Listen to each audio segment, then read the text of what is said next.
जब हम कहते हैं कि सबसे निभा के चलिए, सबसे बना के चलिए, कहीं न कहीं सब काम आएँगे। लेकिन सोचने की बात है, जब हमारे कर्मों का हिसाब किताब होता है, तो कौन काम आता है? कोई काम नहीं आता है। जहाँ हमें कर्मों का सज़ा भोगना होता है, हम भोगते हैं। तो इसीलिए हमें उस ऊपर वाले से भी बना के चलिए। जहाँ कोई काम नहीं आएगा, वो ऊपर वाला काम आएगा। और जब ऊपर वाला काम आता है तो हमारे सारे काम बन जाते हैं। तो इसीलिए दिल से उसके साथ भी निभाइए, भगवान को याद कीजिए, क्योंकि परमात्मा ही वो सर्वशक्तिमान है, वो करावनहार है।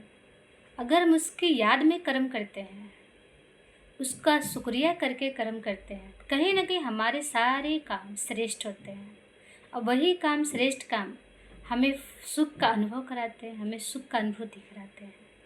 तो इसीलिए उस परमात्मा पर एक विश्वास कीजिए, बाकी सारे काम निश्चित हो जाएंगे। महाभारत में दृश्य है, जब पूरी सभा में द्रौपदी का बेइज्जती हो रहा था, तो उसके सभी अपने बैठे थे, सभी देह के संबंध थे, लेकिन कोई काम नहीं आया था, क्योंकि विश्वास उन पर था।